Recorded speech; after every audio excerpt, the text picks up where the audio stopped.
दोस्तों, स्वागत है आपका बीपीएससी प्लस में। आज हम लोग डिस्कस करेंगे बौद्ध धर्म के बारे में। और यह 68 बीपीएससी या फिर आने वाले किसी भी बीपीएससी के लिए यह एक महत्वपूर्ण सेक्शन है। इससे किसी न किसी रूप में एक क्वेश्चन आना तय है। ये इतना इम्पोर्टेंट सेक्शन है कि तो इसमें पहले पढ़ने से पहले हम इसके बारे में कुछ चीज़ जानने का प्रयास करेंगे कि आखिर ऐसा क्या था कि ये 6ठी शताब्दी ईसा पूर्व में ही बौद्ध धर्म का प्रसार हुआ या विकास हुआ, ऐसा क्यों हुआ, और ऐसा बौद्ध धर्म में क्या क्या है जिसके कारण से इसका बहुत ज़्यादा विकास हुआ। यह जापान तक पहुंचा या साउथ कोरिया तक पहुंचा, इधर श्रीलंका से आगे भी यह धर्म का प्रचार प्रसार हुआ। आखिर इसमें ऐसा क्या है? तो इन सब प्रश्नों के उत्तर हम इस वीडियो के माध्यम से जानने का प्रयास करेंगे। और बौद्ध धर्म में क्या है, बौद्ध धर्म से रिलेटेड जितने क्वेश्चन आते हैं, जैसे बौद्ध धर्म के जन्म से रिलेटेड, जन्म कहाँ हुआ, किस स्थान पर हुआ, उसके प्रतीक क्या हैं, बौद्ध धर्म के जीवन से संबंधित कौन से बौद्ध संगतियाँ या बौद्ध परिषद कौन से कहाँ पर हुए, तो इन सभी का आंसर हम इस वीडियो के माध्यम से जानने का कोशिश करेंगे। तो आइए एक एक करके हम डिस्कस करते हैं। तो डिस्कस करने से पहले ये क्वेश्चन है, ये यूपीएससी 2020 में क्वेश्चन आया हुआ है। इसका आंसर आप लोग दीजिए, नहीं तो इसका आंसर मैं लास्ट में दे ही दूंगा। तो क्वेश्चन है, भारत के सांस्कृतिक इतिहास के संदर्भ में पारमिता शब्द का सही विवरण निम्नलिखित में से कौन सा है? और यह आपके सामने 4 ऑप्शन है, इसका आपको आंसर देना है। तो आइए पहले देखते हैं बौद्ध धर्म के विकास के बारे में कि ऐसा क्या क्या था बौद्ध धर्म में कि इसका विकास 6ठी शताब्दी ईसा पूर्व हो गया था। तो पहला था कि ब्राह्मण धर्म से मोह भंग हो गया। जो ब्राह्मण धर्म था वो सरल नहीं था, वो काफी कठिन था। उसमें आपका कर्म कांड आते थे, उसमें आपका बलि प्रथा था, और इन सभी चीजों के कारण जो है आपका ब्राह्मण धर्म को लोग विश्वास नहीं करते थे, क्योंकि ब्राह्मण धर्म में आपका जाति प्रथा भी था, धार्मिक अंधविश्वास था, कर्म कांड वगैरह था। तो इस कारण से भी लोग ब्राह्मण धर्म से उबने लगे थे और एक नए धर्म की ओर जाना चाह रहे थे। और उसी समय बौद्ध धर्म आया और ये काफी आसान था, और इसे ये जनसाधारण लोगों के समझ में आने वाला धर्म था, और उसको अपनाने में भी काफ़ी आसानी होती थी। उसके लिए किसी व्यक्ति को, कोई भी व्यक्ति इसे अपना सकता है। ये काफ़ी सरल था, जिसके कारण से बौद्ध धर्म का विकास हुआ। दूसरा है कि बुद्ध का आकर्षक और प्रभावशाली व्यक्तित्व। अब इसका क्या अर्थ हुआ? एक तो हम लोग आगे पढ़ेंगे या फिर कुछ लोग जानते भी होंगे कि बौद्ध जो थे वो राज्य परिवार से आते थे। राज्य परिवार के आने के कारण उनमें कुछ विशेषताएं थी कि वो अपने बातों को अच्छे तरीके से रख पाते थे। जैसे आप अभी के तौर में आपसे समझ सकते हैं, यदि किसी व्यक्ति को बीपीएससी निकालना है तो बीपीएससी निकाले हुए व्यक्ति उसको जो सलाह देंगे वो उसे ज़्यादा मानेगा, और बीपीएससी जो लोग नहीं निकाले हैं, यदि उनकी बातों को उतनी ज़्यादा तवज्जो नहीं दी जाएगी। तो इस कारण से वो राज्य परिवार से आते थे, तो थोड़ा उनके लिए ये चीज़ बेनिफिशियल हो गया था। और तीसरा है आपका पाली भाषा में प्रचार प्रसार। पाली उस समय का आपका लोकल लैंग्वेज था। लोकल लैंग्वेज होने के कारण ये पाली जो है संस्कृत के अपेक्षा, संस्कृत था, संस्कृत कुछ लोग ही जान रहे थे, उतने बड़े समूहों में संस्कृत नहीं चलता था, पाली सभी लोग जान रहे थे, और पाली भाषा में इसका प्रचार हुआ। और ये संघ बना करके छोटे छोटे ग्रुप होते थे आपका, ये 10 का 50 का, या वो किसी किसी भी रूप में आपका ग्रुप हो सकते थे, तो वो जब जा करके प्रचार करते थे लोकल लैंग्वेज में, तो इसके कारण से भी इसका आपका बड़े स्तर पर प्रचार प्रसार हुआ, जिसमें कि बौद्ध संघ का भी योगदान रहा।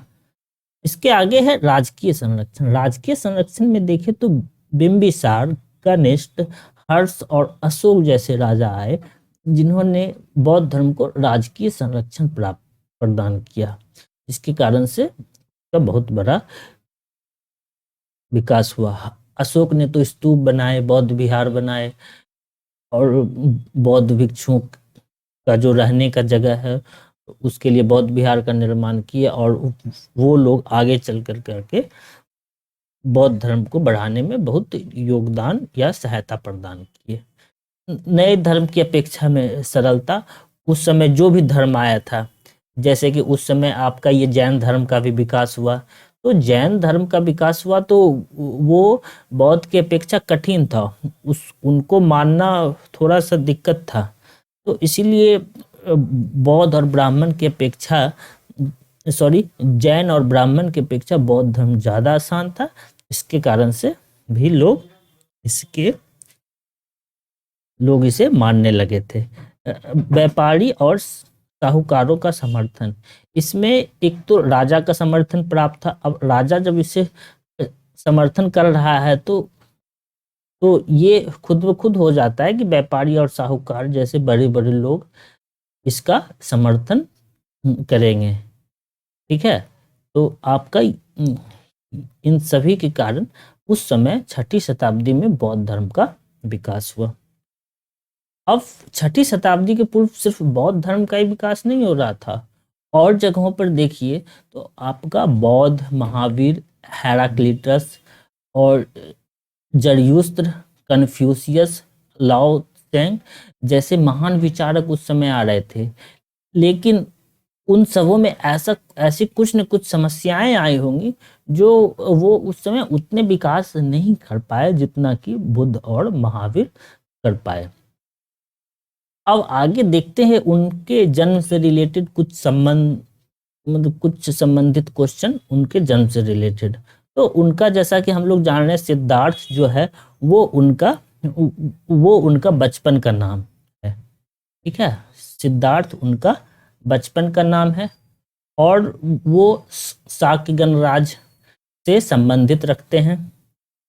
ठीक है, और उसके पिताजी का नाम जो है वो दुर्योधन है, और उनकी पत्नी का नाम यानी उनके माता का नाम माया देवी है, या सिर्फ माया भी बोल सकते हैं जो है, और उनका जन्म कपिलवस्तु के पास एक लुम्बानी नामक जगह में हुआ, जो अभी नेपाल में स्थित है, और ये 6ठी शताब्दी ईसा पूर्व में हुआ।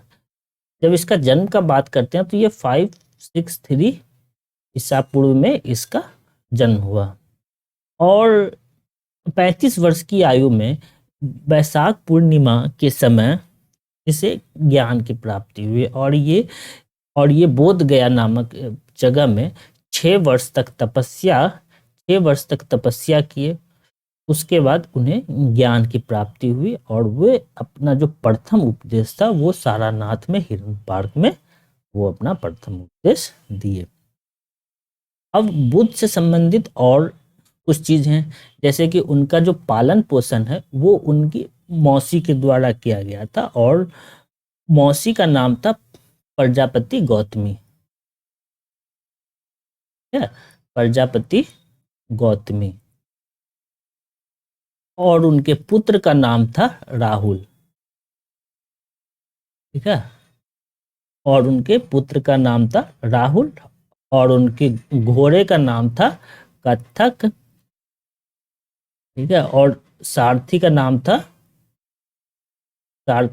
था चान। और एक और तथ्य है कि उनकी मृत्यु 483 ईसा पूर्व में हुई। और ये जो कुछ चीज़ है ये आपका बेसिक तथ्य है जो आपसे एग्जाम में पूछ लेता है कि 6 वर्ष की आयु में उनको ज्ञान की प्राप्ति हुई, उनका पालन पोषण कौन किया, प्रजापति गौतमी के द्वारा किया गया, उनका पुत्र का नाम क्या था, राहुल।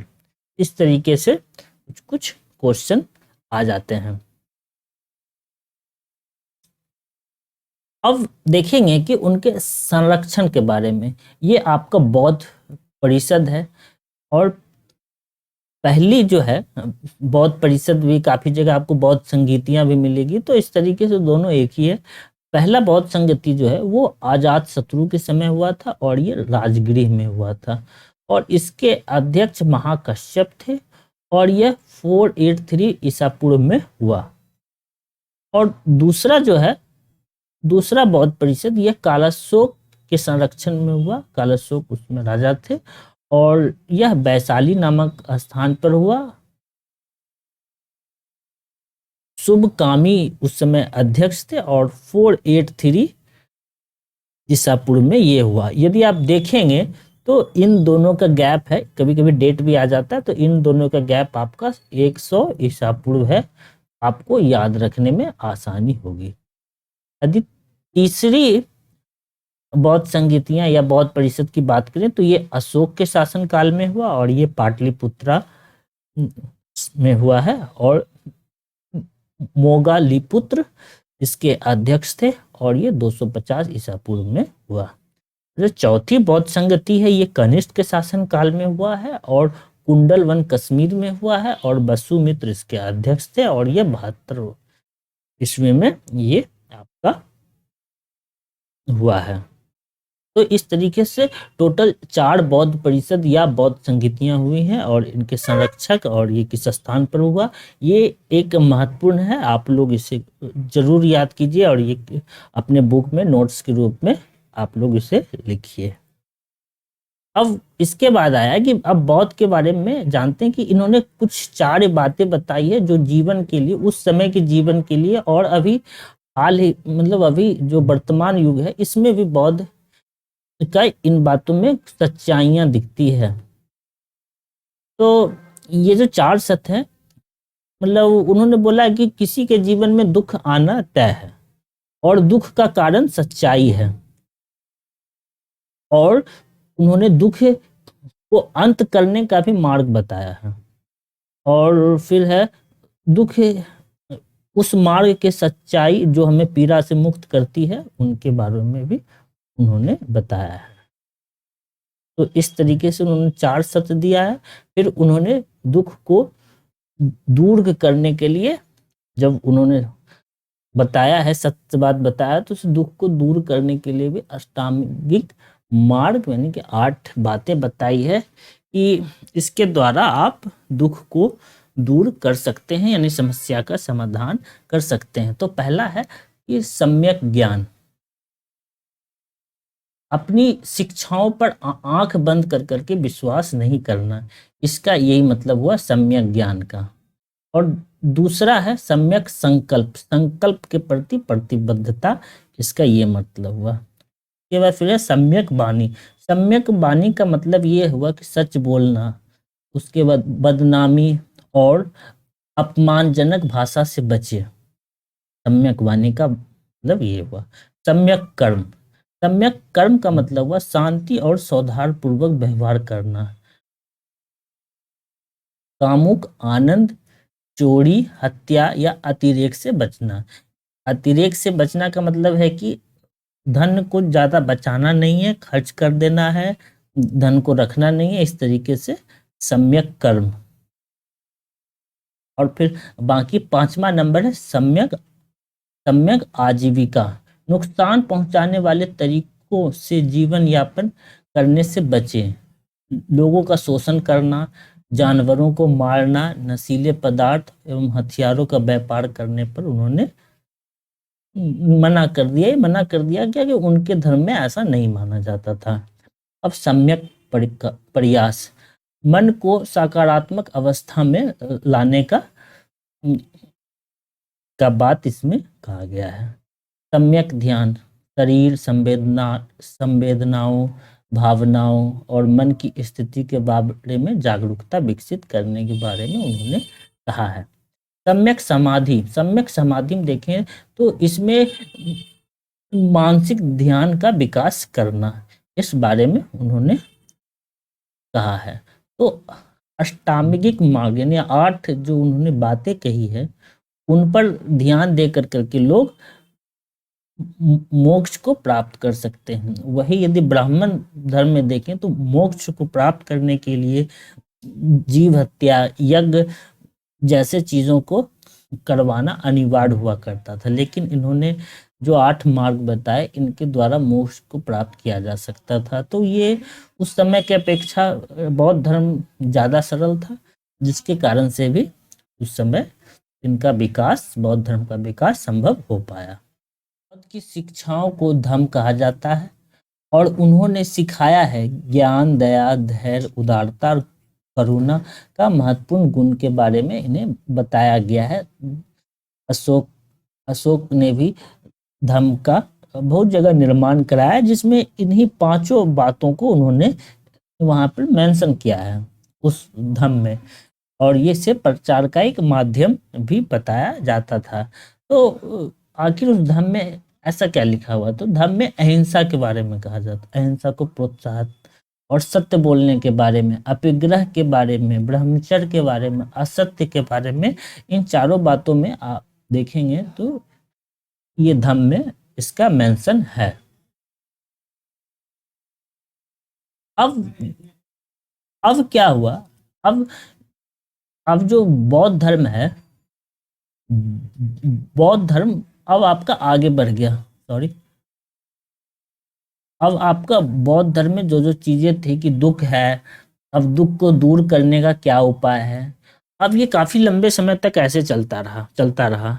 फिर क्या हुआ कि बौद्ध धर्म में जो है आपका, बौद्ध में भी कुछ बंटवारा होने लगे कि हम ऐसे नहीं मानेंगे, हम ऐसे नहीं मानेंगे। तो उसी बंटवारे में, मतलब बंटवारा उसे क्या कहें, कि वो अलग अलग भागों में बंटने लगा। तो अलग अलग भागों में जो बंटने लगा है, तो वो जो बौद्ध संगीतियां हो रही थी, तो बौद्ध संगीतियां में ही ये आपका अलग अलग भागों में बंटने लगा था। जो आपका प्रथम बौद्ध संगीति था, इसमें तो ऐसे आपका सुपिटक और विनय पिटक का विकास हुआ था। और जो चौथा जो बौद्ध संगीति थी, ये आपका लिखा नहीं, जो चौथा जो बौद्ध संगीति थी, चौथा बौद्ध संगीति में ये हीनयान, महायान, उसके बाद एक आपका वज्रयान, इन तीनों भाग में आपका बौद्ध धर्म आपका धीरे धीरे कर करके आपका विभाजित हो गया। जो विभाजन का कार्य था, ये आपका चौथी बौद्ध संगीतियां में हुई, बौद्ध परिषद में हुई। तो अब उन्हीं के बारे में हम लोग देखेंगे। पहला है हीनयान। आपको इसका नाम से ही लग रहा होगा, हीनयान। हीनयान का मतलब होता है छोटा, यानी कम रास्ता। इस टाइप से ये दिया हुआ है कि हीनयान का अर्थ क्या है। इसमें क्या था? इसमें ये बौद्ध की शिक्षाओं के प्रति सच्चे थे कि हमें जिस तरीके से बौद्ध ने बताया है, हमें उस तरीके से चलना है।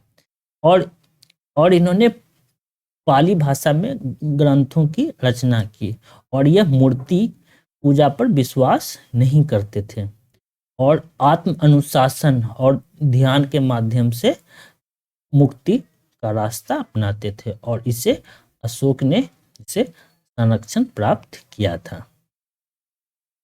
महायान के बारे में देखें तो महायानी आप पता चल रहा है इसके नाम से ही कि महान पथ। इसमें 2 मुख्य दार्शनिक विद्यालय थे, एक माध्यमिक और एक योगाचार। और इसमें आपका कुछ ब्राह्मण का प्रभाव, जो ब्राह्मण से रिलेटेड धर्म थे, उसका प्रभाव देखने को मिलेगा।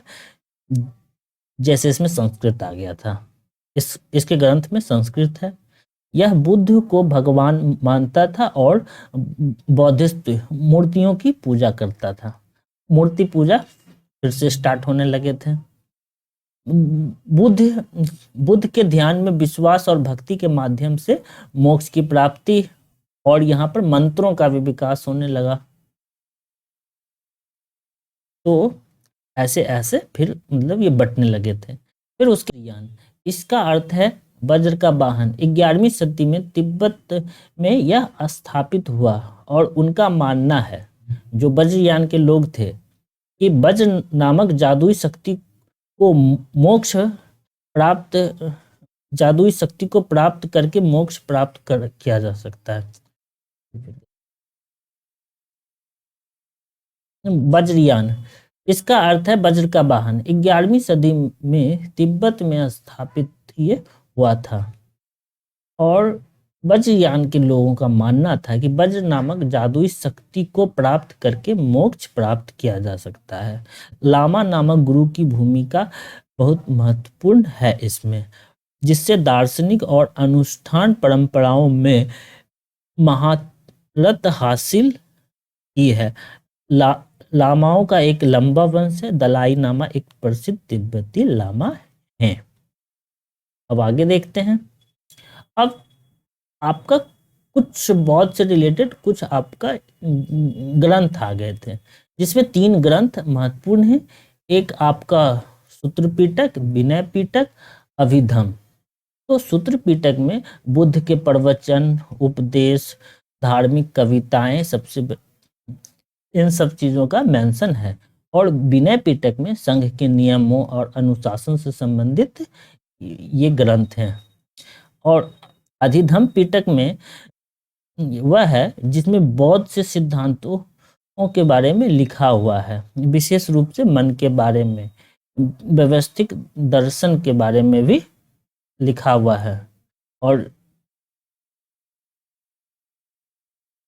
अब जानते हैं कुछ प्रतीक के बारे में। ये प्रतीक जो है ये एग्जामिनेशन पॉइंट ऑफ व्यू से भी आपका महत्वपूर्ण हो जाता है।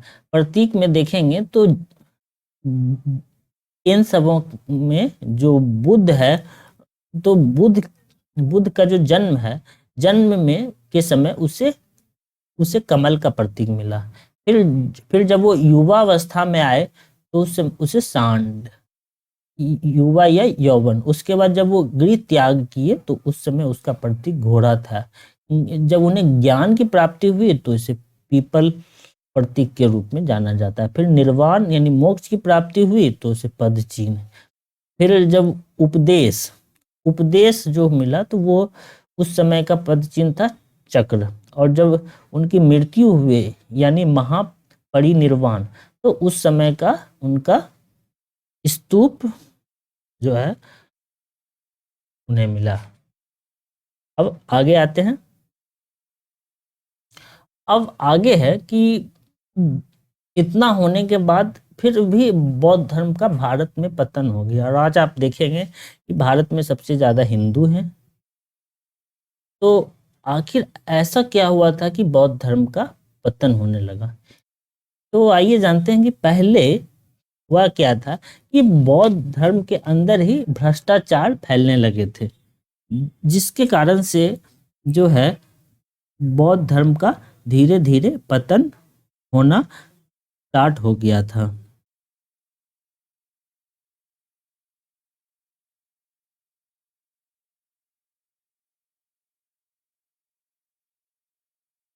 दूसरा जो है कि बौद्ध धर्म का जो है वो विभाजन हो गया था। जैसे कि हम लोग पढ़े हैं कि आपका हीनयान, महायान, वज्रयान, तो इससे आपका विभाजन के कारण वो धीरे धीरे कमजोर होता चला गया, जिस कारण से भी बौद्ध धर्म आपका जो है वो धीरे धीरे टूटने लगा और कमजोर होता गया और राजकीय संरक्षण खत्म होते गए। अशोक के बाद जितने भी राजा आए वो उस तरीके से बौद्ध धर्म को उतना महत्वपूर्ण नहीं मानते थे उस समय। जैसे कि आपका ये संगू वंश,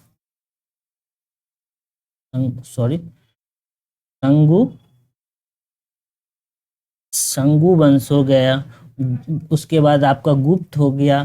फिर आपका जो राजपूत से रिलेटेड जो सब वंश थे, उन्होंने बौद्ध धर्म को उतना ज्यादा महत्व नहीं दिया और राजकीय संरक्षण नहीं होने के कारण बौद्ध फिर उतना ज्यादा नहीं चल पाया। अब बौद्ध धर्म के स्वरूप में परिवर्तन आने लगे, उसमें भी संस्कृत आ गया था। जैसा कि हम लोगों ने देखा कि आपका ये महायान में आपका संस्कृत आ गया, मूर्ति पूजा, मतलब आने लगे। धीरे धीरे वो जो आपका पहले जो जो ब्राह्मण का स्वरूप था, ब्राह्मण से रिलेटेड धर्म का, उसमें वो कन्वर्ट होने लगा था। तो जिसके कारण से लोग उतना ज़्यादा उसका महत्व देना बंद कर दिए। फिर राजपूतों का उदय आया और विदेशी आक्रमण आया तो फिर आपका वो मुस्लिम से रिलेटेड जो धर्म थे उनका उदय होने लगा। जो बौद्ध विहार थे, जो विश्वविद्यालय थे जैसे कि नालंदा विश्वविद्यालय, वो उसको नष्ट कर दिया गया था बख्तियार खिलजी के द्वारा। तो इन सबों के कारण बौद्ध धर्म पर एक गहरा चोट पड़ा, जिससे कि वो धीरे धीरे वो पतन होने लगा था। अब अब यूनेस्को में जो है, अब यूनेस्को में जो है बौद्ध से संबंधित जो स्थल हैं उसे यूनेस्को विरासत स्थल प्राप्त हुआ है। ये एग्जामिनेशन पॉइंट ऑफ व्यू से भी महत्वपूर्ण है। जैसे कि नालंदा महाविहार को, जो सांची स्तूप है मध्य प्रदेश उसको, फिर आपका बोध गया को, फिर अजंता गुफाएं को, जो बौद्ध से संबंधित है, उसको यूनेस्को विरासत स्थल के रूप में नामित किया गया है। अब आते हैं बौद्ध से रिलेटेड कुछ क्वेश्चन हैं। जैसे कि बौद्ध धर्म का जन्म कब हुआ था? तो ये बौद्ध धर्म का जन्म आपका 563 ईसा पूर्व में हुआ था। दूसरा क्वेश्चन है, बुद्ध का जन्म कहाँ हुआ था? तो कपिलवस्तु के लुम्बिनी में बुद्ध का जन्म हुआ था। तीसरा क्वेश्चन है, लाइट ऑफ एशिया के नाम से इसे जाना गया? तो ये गौतम बुद्ध को जाना गया है। अब है 35 वर्ष की आयु में बिना अन्न जल ग्रहण किए आधुनिक बोध गया में निर्जला फल्गु नदी के तट पर पीपल वृक्ष के नीचे कितने वर्ष की कठिन तपस्या के बाद बौद्ध धर्म को ज्ञान की प्राप्ति हुई? तो ये 6 वर्ष है, जैसा कि हम लोगों ने डिस्कस भी किया था। बौद्ध धर्म को किस रात्रि के दिन ज्ञान की प्राप्ति हुई? तो ये वैशाख पूर्णिमा के दिन ज्ञान की प्राप्ति हुई, और हम लोग बुद्ध पूर्णिमा के नाम से भी इसे जानते हैं और इसे एक पर्व के रूप में सेलिब्रेट भी करते हैं। अब आते हैं, जो मैंने स्टार्टिंग में क्वेश्चन दिया था, भारत के सांस्कृतिक इतिहास के संदर्भ में पारमिता शब्द का सही विवरण निम्नलिखित में से कौन सा है? तो इसका आंसर सी होता है, परिपूर्णताएं जिनकी प्राप्ति से बौद्धिस्ट पथ प्रस्त हुआ। तो दोस्तों, सेशन देखने के लिए धन्यवाद। यदि आपको सेशन अच्छा लगा हो तो इसे लाइक कीजिए, सब्सक्राइब कीजिए और शेयर कीजिए।